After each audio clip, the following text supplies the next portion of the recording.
जय हरी विठ्ठल. इंद्रायणी काठी देवाची आळंदी, लागली समाधी ज्ञानेशाची.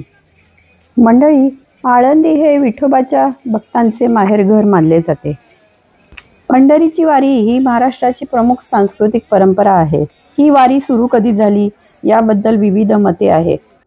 ज्ञानेश्वरांचे वडील श्री विठ्ठलपंत यांनी आषाढ व कार्तिक महिन्यात पंढरपूरला जाण्यासाठी वारी सुरू केली. विठ्ठलपंतांचीच परंपरा श्री ज्ञानेश्वरांनी पुढे चालू ठेवली. खांद्यावर वैष्णव पताका मोठ्या उत्साहाने घेऊन वारकरी मंडळी आळंदीमध्ये वारीच्या निमित्ताने एकत्र झालेले आहेत. अन्नवाणी चालत डोक्यावर मोठा बोजा घेत हे वारकरी पावसाची, पाण्याची, उन्हाची तमा न करता पंढरीला पोचतात. आळंदीत पोचण्यापूर्वी आम्ही सर्व वारकरी पुणे येथे लीला मावशीच्या घरी पोहोचलो. तिने प्रवेशद्वारावर रुक्मिणी पांडुरंगाचे सुंदर चित्र आणि सुबक रांगोळी काढून मन प्रसन्न केले. चला, या स्वागताने ज्ञानोबा माऊलीच्या भेटीची ओढ लागली खरी. आधी 4-5 दिवस पाऊस झाल्याने इंद्रायणी नदी दुथडी भरून वाहत होती. सनातन संस्कृतीमध्ये नदीला देवस्वरूप मानले आहे. इंद्रायणीचे दर्शन होताच नकळत हात जोडले गेले.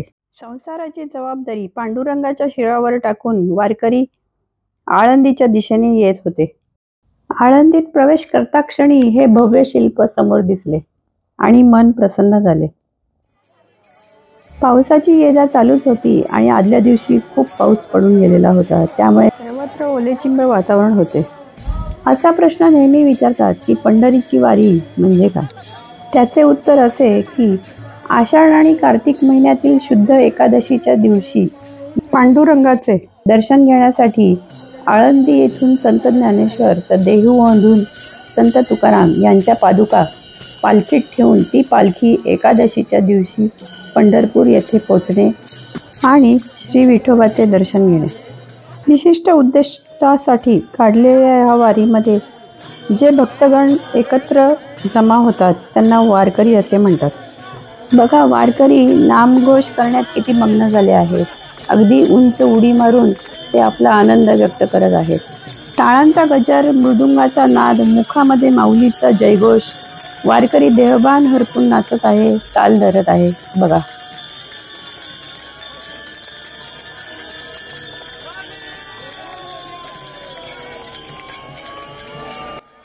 वारीसाठी ज्ञानोबा माऊलींच्या पादुका ज्या रथात ठेवल्या जातात तो रथ आता समोरून येत आहे. मंडळी, व्हिडिओ शेवटपर्यंत बघा. अजूनही काही दिंड्या येत आहेत या पालखी मार्गावर. त्या जशा येतील तशा मी तुम्हाला दाखवते. पालखीचा रथ फुलांनी सुंदर सजवणार आहेत.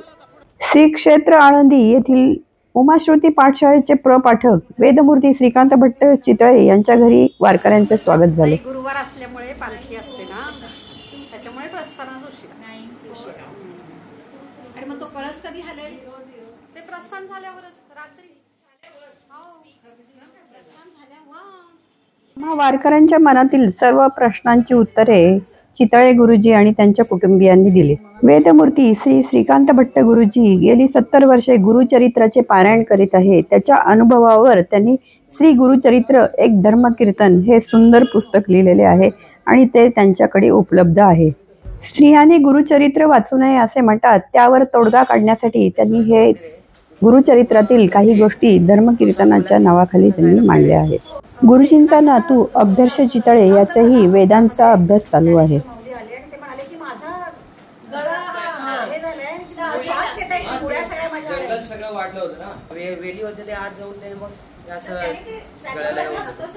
ज्ञानेश्वरांची समाधी ही होती ती प्रथम एकनाथाने शोधली, जागा शोधली.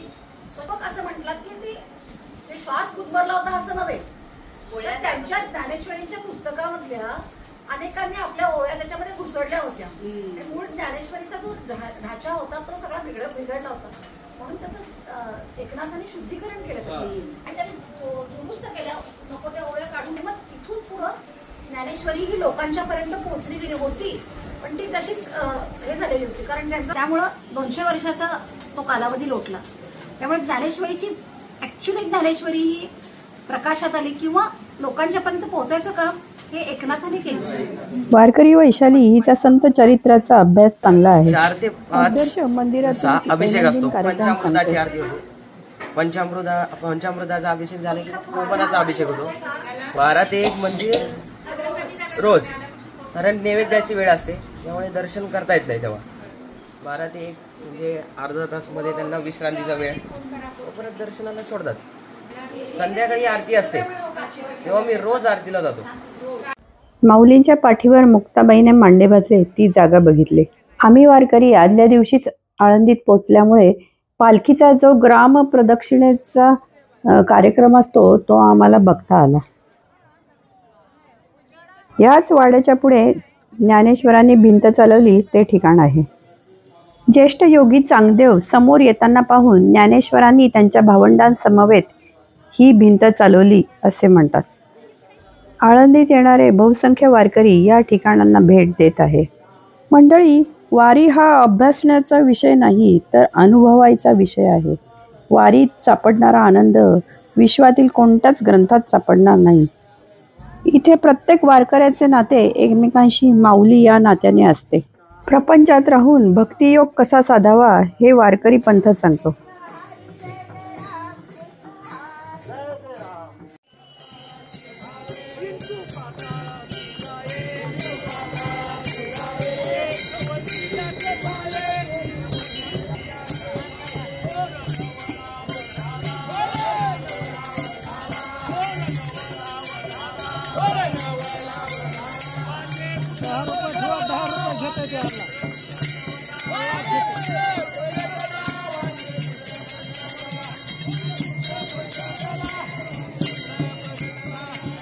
या सर्व वारकऱ्यांचा समुदाय पाहून असे वाटते, अवघा रंग एक झाला, रंगी रंगला श्रीरंग.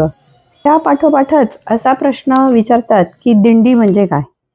नियम व अटी पाळणारे वारकऱ्यांचा समूह जो पालखीच्या मागे जातो त्यालाच दिंडी असे म्हणतात. थोडक्यात दिंडी म्हणजे मिरवणूक. संतांच्या या पादुका वाहून नेण्याचे काम तुकारामाचे धाकटे पुत्र नारायण महाराज यांनी 1685 मध्ये पुन्हा सुरू केले.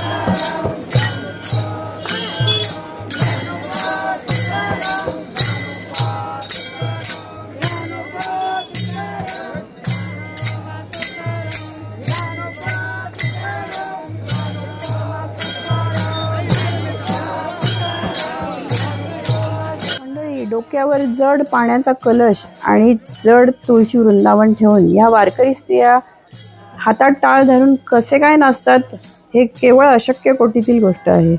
माऊलीच्या जयघोषात सगळे तल्लीन होऊन नाच करत आहे. या वारकरी स्त्रियांनी आपल्या संसारातील सगळे प्रश्न भगवंताच्या चरणी वाहिलेले आहे. महाराष्ट्रातील विविध संस्थांचे आणि धार्मिक देवस्थानांचे वेगवेगळ्या दिंड्या आळंदीमध्ये प्रवेश करत आहे. प्रत्येक दिंडीचे नियम असतात. सामान्यतः वारकरी हा डोक्यावर पांढरी टोपी, अंगात पांढरा सदरा, खाली पांढरा पायजमा किंवा पांढरं धोतर असा वेश असतो. या ठिकाणी नगर परिक्रमा करण्यासाठी माऊलींचा अश्व आलेला आहे. किती सुंदर पांढरा शुभ्र डौलदार अश्व आहे बघा. माऊलींच्या पालखीपुढे चोपदार असतात. हे चोपदार रस्ता मोकळा करून देण्याचं काम करतात. अश्वारूढ हातात पताका घेतलेला चोपदार आता जाताना दिसत आहे.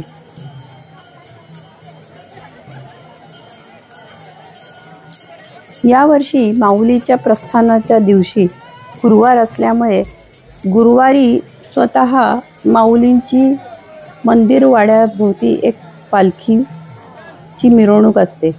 ती मिरवणूक झाल्यानंतर ही मिरवणूक निघाली आहे, त्यामुळे सगळाच उशीर झालेला आहे.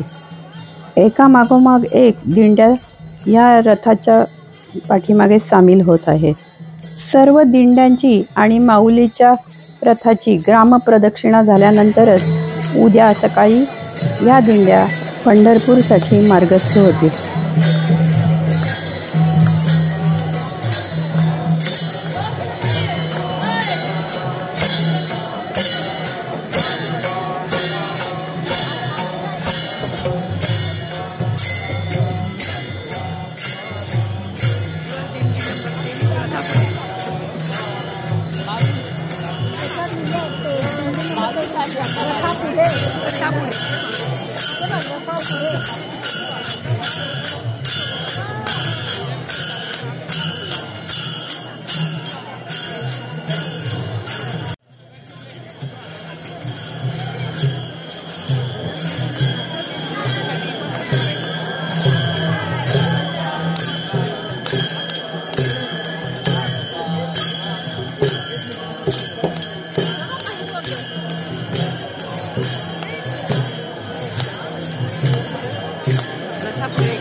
या दिंडीमध्ये लोकप्रिय कलाकार आदेश बांदेकर आहेत.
आतापर्यंत आपण पाहिलेल्या सर्व दिंड्या या रथाच्या पुढील 1 ते 27 नंबरच्या दिंड्या होत्या. यांना रथाच्या पुढे असण्याचा मान आहे. सर्वात शेवटी माऊलींच्या पादुकांची पालखी आता आगमन करत आहे. ज्याची वाट पाहत होतो ती वेळ आता आली. सर्व वारकऱ्यांना त्या माऊलींच्या पालखीचे दर्शन घ्यायचे आहे. प्रचंड झुंबड उडाली आहे. माऊलींच्या पालखीवर छत्र धरलेले आहे. दर्शनासाठी जनसागर लोटला आहे. ज्ञानदेवे रचिला पाया तुका झालासे कळस. मंडळी, सनातन धर्माला जेव्हा ग्लानी आली होती तेव्हा ह्याच संत मंडळींनी वारकरी संप्रदायाच्या माध्यमातून सर्व समाज एकत्र जोडला आणि सनातन संस्कृती ही जागृत ठेवली हे खरे. अशा रीतीने माऊलीची पालखी देऊळवाड्यातून बाहेर पडून ग्रामप्रदक्षिणा करून जवळच्याच गांधीवाड्यामध्ये मामाच्या घरी मुक्कामास पोहोचले. या वारीचे संपूर्ण नियोजन आळंदी देवस्थान कमिटी करत असते. वारीचे नियोजन हे व्यवस्थापन शास्त्रातील एक उत्कृष्ट उदाहरण आहे. ज्ञानेश्वर माऊलींचे हे समाधी मंदिर, यालाच देऊळवाडा असे म्हणतात, तो वारीच्या प्रस्थानाच्या दिवशी सुशोभित केलेला आहे. तो आपण आता बघू. संतांच्या पादुका पालखीत वाहून नेण्याचे काम तुकारामाचे धाकटे पुत्र नारायण महाराज यांनी 1685 सुरू केले. परंतु ती प्रथा सुलतानी आक्रमणामुळे परत खंडित झाली. पुन्हा खंडित झालेली ही वारी सुरू करण्याचे श्रेय श्री तुकाराम महाराजांचे वंशज श्री हैबतराव बाबा अरफाळकर यांच्याकडे जाते. त्यांनी 1820 पंढरीची वारी नव्याने सुरू केली. हैबतराव अरफाळकर ही सिंधियाच्या दरबारी होते. त्यांनी या वारीमध्ये अनेक बदल घडवून आणले. उदाहरणार्थ, वारीच्या संघटनेमध्ये महाराष्ट्रातील प्रमुख धार्मिक संस्थांच्या दिंड्यांचा समावेश केला. प्राचीन सिद्धेश्वर मंदिराच्या समोरच ज्ञानोबा माऊलींची संजीवन समाधी आहे. सुवर्ण पिंपळ, जिथे ज्ञानोबा माऊलींची आई प्रदक्षिणा घालत असे, तेथेच अजान वृक्षही आपणास दिसतो. असे म्हणतात की समाधी घेतेवेळी ज्ञानोबांनी हातातील दंड मातीत रोवला आणि ते समाधीस्थळी प्रवेश करते झाले. त्या दंडाने मूळ धरले, त्याला पालवी फुटली आणि त्याचा वृक्ष झाला. आजही तो प्रेरणा आणि आत्मशक्ती देत आहे. वारकरी पंथाचे शिक्षण देणाऱ्या शाळा या आळंदीत आहे.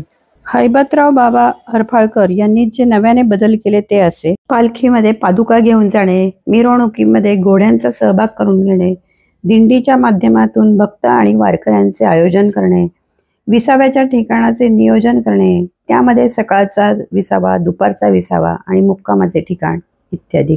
मुखी विठोबाचे नाम, भाळी बुक्का, गळ्यात तुळशीमाळ असे आम्ही वारकरी पालखीबरोबर जाण्यासाठी सज्ज झालो. आळंदीत आदल्या दिवशी मुक्काम केल्यामुळे संध्याकाळचा ग्रामप्रदक्षिणेचा सोहळा पाहता आला. दुसऱ्या दिवशी सकाळी 8 वाजता गांधीवाड्यातून माऊलींची पालखी बाहेर पडण्याची सगळेजण वाट पाहत होते. वारकरी आपल्या मार्गाने चालू लागले होते. आळंदी ते पंढरपूर हा 250 किलोमीटरचा टप्पा. त्यातील पहिला टप्पा म्हणजे आळंदी ते पुणे. वारी मार्गावर कलाकार आपली कला सादर करत होते. गेल्या काही वर्षांपासून या वारीमध्ये IT दिंडी सामील झालेली आहे. हे IT क्षेत्रातील सर्व इंजिनियर लोक आपल्या वारकरी धर्माचे पालन करत या दिंडीमध्ये सहभागी होतात. दिंडीमध्ये शिस्त पाळणे हे प्रत्येक वारकऱ्याचे कर्तव्य आहे. शिस्तीच्याच बाबतीत बोलायचे झाले तर अहिल्यानगरमधील देवगड या गावची भास्करगिरी महाराजांची दिंडी ही शिस्तीच्या बाबतीत तिचे नाव अग्रक्रमाने घ्यावे लागेल. डोक्यावर तुळशी वृंदावन घेऊन चालण्याचा अनुभव पण घेतला. वाटेमध्ये चहा, बिस्किट, पोहे, खिचडी, पाण्याच्या बाटल्या यांचे वाटप चालू होते. आळंदीहून निघालेली वारी 21 दिवसांनी बरोबर आषाढी एकादशीच्या दिवशी पंढरपूर या तीर्थक्षेत्री पोहोचते. मंडळी, व्हिडिओ नक्की जरूर पूर्णपणे पहा. व्हिडिओ शेअर करा, व्हिडिओ कॉमेंट करा, म्हणजे मला समजेल व्हिडिओ पाहिला आहे. धन्यवाद.